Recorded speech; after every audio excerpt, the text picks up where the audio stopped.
হ্যাঁ বন্ধুরা,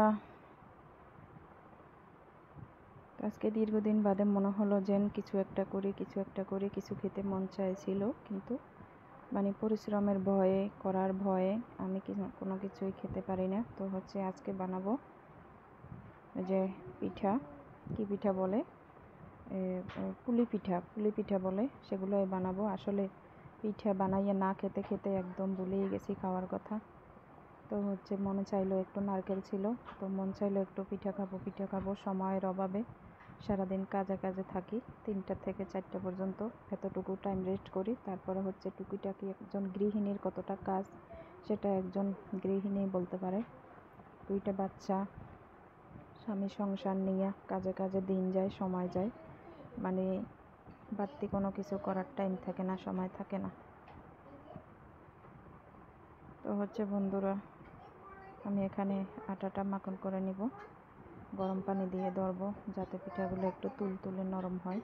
ঠান্ডা পানি দিয়েও ধরা যায়, সমস্যা হয় না। তো বন্ধুরা, আমি একটু পরিমাণ মতো চিনি দিয়ে দিলাম। তো চিনিটা দিয়ে দিছি হালকা একটু মিষ্টি হওয়ার জন্য, কারণ আটাটা একটু নোনা নোনা লাগলে ভালো লাগবে না, তার জন্য। তো এদিকে নারকেলটা কুড়াই নিলাম, এখানেও আমি পরিমাণ মতো চিনি দিয়ে দিব নারকেলটা মিষ্টি হওয়ার জন্য। বিশেষ করে আমাদের মা চাচিদেরকে দেখতাম যে আগে চাল ভাজি করতো, চাল ভাজি করে এটাকে গুঁড়ো করতো, গুঁড়ো করার পরে নারকেল দিয়ে চিনি দিয়ে এটাকে ভালো করে কড়াইতে কষাই একদম করে নিত, অনেক সুস্বাদু হতো। কিন্তু আমি এগুলো এখন ঝামেলার কারণে এগুলো এরকমের করব না, আমি শুধু নারকেলটা চিনি দিয়ে মেখে তারপরে বানাবো। তো বন্ধুরা, এইসব করতে গেলে মায়ের কথা বেশি বেশি মনে পড়ে যায়। এই তো 2 বছর পর 3 বছর পর একবার বাড়িতে গেলে, মা যতদিন বেঁচে আছে ততদিন আর কি, বাড়িতে গেলে মা এই পিঠা খাওয়াইবো, ওই পিঠা খাওয়াইবো। তো আমি ভিন্ন টাইপের। আমি বাড়িতে গেলে আমি শুধু চিন্তা করি যে মা, আমি এখন আসছি তোমার কাছে, তুমি কোনো কাজ করিও না। কিন্তু আমার মা ওইটা মনে করে না। আমার মা মনে করে কি, যে আমরা তো সংসারে সারাদিন কাজ করি, তো বাবার বাড়ি যাইয়াও যদি কাজ করি তাহলে কীভাবে হবে, ওইটা মায়ের মন মানে না। তো এই কারণেই মা সারাক্ষণ এটা করে সেটা করে। তো আমি বিশেষ করে আমি বাড়িতে গেলে আমার আম্মুরও কিন্তু চিল্লাই, সারাক্ষণ কাজ করে যে, তার জন্য কিন্তু আমি চিল্লাই। তো যখন চলে আসি তখন কিন্তু অনেক কষ্ট লাগে, কারণ তখন ওই সময় ভাবি যে না রে, আমার আম্মুরে আমি চিল্লাইছি, বকা দিছি, যদি আমি বাড়িতে যাই আর না পাই, তো আসলে বাড়িতে গেলে মা বিভিন্ন স্টাইলের পিঠা বানাইয়া খাওয়ানোর চেষ্টা করে, অনেক কষ্ট করে, মুরব্বি হয়ে গেছে, অনেক কষ্ট করে বানাই খাওয়ানোর চেষ্টা করে। কিন্তু আমার কি, আমার এগুলো করারও আলিস্যা লাগে, নিজের তাও কষ্ট লাগে, খারাপ লাগে। আর মা কষ্ট করে এই কারণেও দিতে মনে চায় না করতে। মার তো রুহু কান্দে যে আমার কীভাবে কি খাওয়াইবো, এতদিন বাদে যাই। বোনে ফোন করে বোনের বাড়িতে যাব, ভাইয়ে ফোন করে ভাইয়ের বাড়িতে যাব, কিন্তু বাড়িতে গেলে লাগে যেন কি বাবার ঘরটাই ভালো লাগে, আর কারোর ঘর ভালো লাগে না, কারোর কাছে যেতে মন চায় না, এরকমের একটা অবস্থা। আসলে মা বাবা যতদিন বেঁচে আছে ততদিন। তো জানি না বাড়িতে যাইয়া মা বাবারে পাবো কিনা। তো বিশেষ করে বন্ধুরা, আমি কিন্তু পিঠাগুলো ভালো করে বানাইতে পারি না, চর্চা নাই। তো আমার বড় বোন কিন্তু অনেক ডিজাইন করতে পারে, ভালো ডিজাইন করতে পারে পিঠাগুলোর, আমি পারি না। তো এখন মনে পড়ে, বাড়িতে গেলে বড় বোনেও ফোন করে আমার বাড়িতে আসো না, রাগ করে। মেজো বোনে ফোন করে আমার বাড়িতে আসো না, রাগ করে। ভাইয়ে ফোন করে আমার বাড়িতে আসো না, সবাই রাগ করে।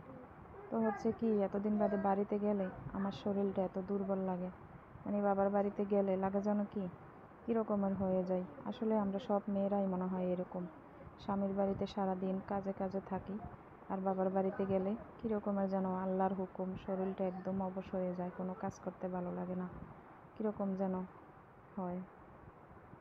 বাড়িতে যাওয়ার আগে চিন্তা করি যে বাড়িতে যাইয়া বোনের বাড়িতে যাব, ভাইয়ের বাড়িতে যাব, অমুক জায়গা যাব, সেমুক জায়গা যাব, কিন্তু আসলে বাড়িতে গেলে কোনো জায়গায় যাওয়া হয় না, শুধু মায়ের ঘর বলি ঘর। আর আমার মা, আমি যদি কোথাও যাই আমার মায়ের মনে কষ্ট, হয়তো এতদিন বাদে আসছো, তুই ভাইয়ের বাড়ি যাইয়ে থাকো, বোনের বাড়িতে যাই থাকো, আর বিশেষ করে আমার কাছেও ভালো লাগে না কোথাও যাই থাকতে। আর আমি গেলে তো আমার মা মানে কষ্ট লাগে, ঘরের ভিতরে একা তো, আমার ভাইয়েরা সবাই ভিন্ন, বোনেরা বোনেদের বাড়িতে, ঘরের ভিতরে মা আর বাবা, আর কেউ নেই, ভাইয়ের বউয়েরা শহরে থাকে। তো এটাই, আমি গেলে এই কারণেই আমার মা মানে আমাকে কোথাও যেতে দেয় না। আমার মা যেতে দেবে কি, আমার কাছেই ভালো লাগে না। তো হচ্ছে বাবা মা যতদিন আছে ততদিন আমার কলিজাটা তাজা আছে, কিন্তু জানি না এবারে যাইয়ে পাবো কি না। আমি বাড়িতে গেলে আমার মা সব সময় আমাকে একদম লঞ্চ ঘাট পর্যন্ত দিয়ে যাবে, একদম লঞ্চ ঘাট পর্যন্ত দিয়ে যাবে। লঞ্চে উঠবো, যতক্ষণে এই লঞ্চ এটা আমার মায়ের চোখের দৃষ্টির বাহিরে না যাবে ততক্ষণ পর্যন্ত ওই লঞ্চের ঘাটে দাঁড়াই থাকে আমার বাবা এবং মা দুজনেই। তো এবারে আসার সময় তাড়াহুড়ো করে আসছি, বন্যার সময় ছিলাম, বন্যার সময় তাড়াহুড়ো করে আসছি, ভাবছি লঞ্চ পাবো না লঞ্চ পাবো না, এই ভেবে তাড়াহুড়ো করে চলে আসছি। তো লঞ্চ ঘাটে আমার আম্মা আসা হয় নাই, আর আমার কপালেও চুমু খাওয়া হয় নাই। তো এইটাই বারবার মনে পড়ে যে সব সময় আসার সময় আমার মা আমার কপালে চুমা দেয়, এবারে আমার মা কপালে চুমা দিতে পারে নাই, এই চুমাকেই আমি আবার ফিরে পাবো।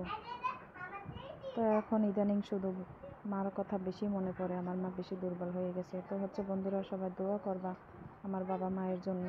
আমি 1 বছর 1.5 বছর পর আমার বাবা মায়ের মুখ দেখি, দূরের পথ, সব সময় চাইলেই যেতে পারি না। তো হচ্ছে বন্ধুরা অনেক কথা বললাম, বলতে বলতে আমার পিঠা অলরেডি ভাজিও হয়ে গেছে, বানানোও হয়ে গেছে। তো আমার রেসিপিটা কেমন লাগলো বন্ধুরা সবাই একটু কষ্ট করে বলবা, কমেন্টের ভিতরে বলবা। তো সবাই ভালো থাকবা, সুস্থ থাকবা। আমি ভালো করে বানাতে পারি না পিঠাটা, তারপরেও চেষ্টা করলাম। তো কেমন হয়েছে অবশ্যই জানাবা, আর সবাই আমার জন্য দোয়া করবা, আমি যেন আমার ফ্যামিলি নিয়ে ভালো থাকি। আমিও তোমাদের প্রতি শ্রদ্ধা ও ভালোবাসা রেখে দোয়া করি আল্লাহর কাছে, আল্লাহ যেন সবাইকে সুস্থতা দান করে, সবাইকে নেক হায়াত দান করে। ভালো থেকো সবাই।